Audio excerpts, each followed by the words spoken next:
incredibly proud of your team tonight, especially what happened in the last game against Liverpool, just to get that result and that performance. Yeah, very proud, and again, we had to deal with some adversity tonight. We started the game really well, I thought, but then obviously we lose Rodrigo, and even in the way it happened, it's quite distressing. You see a teammate go down in that manner, and again, we had to sort of compose ourselves and deal with that and reorganise, and super proud of the players. I have been all along. It hasn't been through the want of trying that our results haven't been. It's certainly not been on them. It's just that we just haven't been able to get the consistency to get the results we needed. But just proud that they feel good tonight. They get the rewards of their hard work. Our fans as well, because we've put them through a tough time. I thought they were outstanding tonight. We haven't achieved anything, but I think just that feeling of having a victory against a top opponent in a big game, I think really pleased for everyone. How would you sum up Phil's performance in general, but also the other side of that, about the debate around the possible second yellow card? What are your thoughts on that as well? Yeah, Lucas was brilliant. I mean, like I said, I haven't lost sight of the fact that we've got two 18-year-olds, one who's playing at centre back. It's not even his position. I just don't think people really understand, the level of performance that these young guys are giving us at the moment. And we had a goalkeeper on debut. Jed's playing left back unbelievably well. But yeah, Lucas is just growing all the time. He's just got that ability as a footballer to create space for himself. He's got the quality, but he works awfully hard for the team as well. And like I said, we've been dealing with some adversity for sure, but we've had some growth in that. I've got no doubt about that. That's been masked by poor results and poor form for sure, but I've got no doubt that when we get our players back, we've got the foundation of a really sort of, strong core group of players we can really grow with. Yeah, I don't want to speculate, Tom, because I don't really know either. I mean, all I know is he was conscious when he came off. Obviously, it was some sort of head injury, but he was conscious when he was coming off the field, and he's been taken to hospital for observation, but I'm not really clear on sort of how it happened. Again, mate, I don't, it's not my area, unless I'll get the doctor out here, but I'm not going to speculate because it's just not fair on people around him, but it was a head injury, and there was concern from players out there, so obviously there was something going on.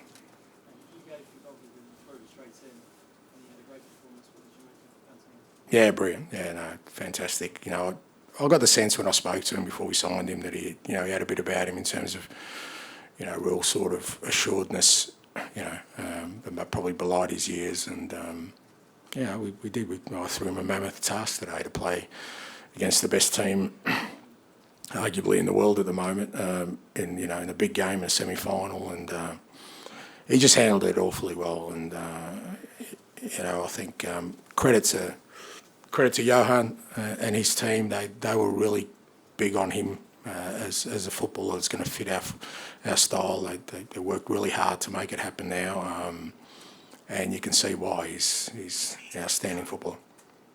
Ange, it was a lovely moment for Lucas, but maybe just seconds earlier he could have been sent off. I wonder what you made of that incident, just because Ange spoke about it as well. Yeah, look,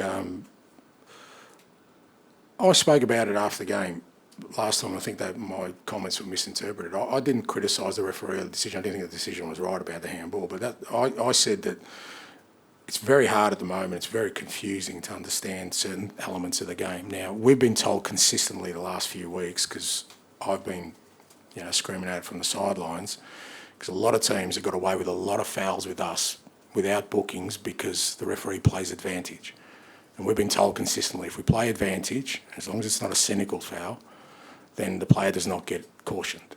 So that's been relayed to us on a weekly basis, because we feel like that's been happening. That was one of the things I was kind of, bemoaning last weekend. There was certain players who just repeatedly were fouling. We were getting advantage, but no bookings.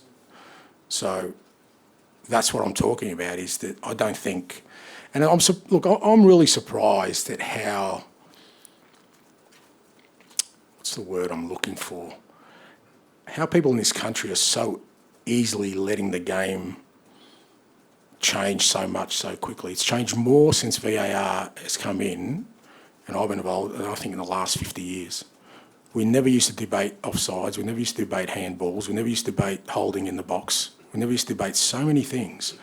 And it seems like, I mean, did everyone really love the announcement today? Did that give you a real buzz about, you know, I mean, seriously? But now and again, look, I understand, my understanding of it is this is what the people want. That's what I keep getting told. I understand that. And I understand that, you know, we're not going to, VAR is going to be there. Technology is going to be a part of life. But it's like my wife and our kids, yeah? We know technology, but she limits screen time. Why? You know, we slow things down. I think we just got to be a bit careful about constantly, why do we want to change the game so much? And I know I'm going to be the old bloke in the stands who keeps shouting boo every time VAR, and I'll be the only one. But I just thought people would be a little bit more protective about the sanctity of the game. That's what I was talking about. Like, I wasn't criticising referees. I've never criticised, like I said, I didn't think the decision was right, but it's just the way the game, I think there's a lot of confusion at the moment. That's my belief, that the game is changing on the basis of technology. And I'm saying, why isn't anyone, like, speaking up about it? Especially in this country who, you know, for all intents and purposes, you guys think you're the custodians of the game. You've got a song that says it's coming home. This is your game, and yet it takes an Aussie from the other side of the world to be the one that's most conservative about changes. At the minute, are those decisions like a lottery, because it feels like on one day it might get given. So my comments are fair and even playing ground. That's what they were about. So today it advantaged us. Yeah. I wasn't saying that there was a vendetta against me or Tottenham when I spoke last week. That's not what my comments were about. It's just that, you know, and like I said, I could be on a lone crusade here, but I'm happy to do that. I'm happy to just be the lone voice of saying, just leave the game alone for a bit. Like, you know, even extra time now, you know, minutes added on there, minutes. We never used to talk about these things before. And yet now everything is changing. So that was my comment. So today I can see why Arnie's would be very disappointed. If that was me, I'd be disappointed as well. But apparently they're the rules. So, yeah. Just quickly, I was going to say that you look to be a lot more emotional on the sideline during this period. I don't know if I'm misreading that or that's not how you feel, but are you conscious of just letting your emotions out a little bit more? Well, yeah. I mean, it's been an emotional time, mate. You know, it's like I keep saying, I am a human being. You know, like all of us. You know, we're in these roles of managers, and we're supposed to. You know, I understand we've got positions of responsibility, but we're still human beings in the core, and we react to things. And you know, I don't like the fact that, you know, people who are working really hard for this club on and off the field have not had that feeling of victory. I don't feel great about our supporters not having that feeling of victory. It weighs heavily on me, mate. It's my responsibility. So yeah, you know, I'm a little bit more emotional than I usually am, but you know, I guess that also probably means I do care, and I think that's still important. Just a very quick one on Ange and what he's managing to do like every 3 days at the moment, and also the relationship he's building with Rodrigo. It's like I said, I in a position he's never played, mate. You know, he's never played. An 18-year-old.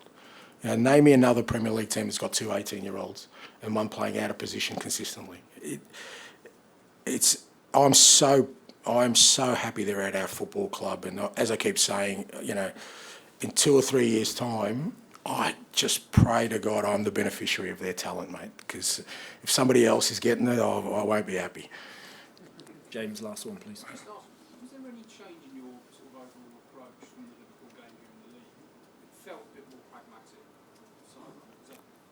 No, you can put it that way. I mean, people said, you know, my midfield setup was, you know, a little bit more conservative today.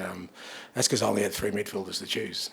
You know, the others weren't available. So we certainly went about it the same way. Look, Liverpool don't allow you to dominate the game the way other teams do. And like I said, you know,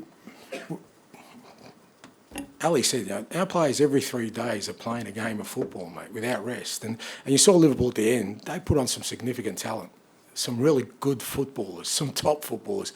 I couldn't do the same. And yet the guys who are out there are consistently doing it. So, you know, maybe we're not as dominant as we wanted to be, but there's good reason, not through the lack of trying or, you know, different intent in terms of how we went about it.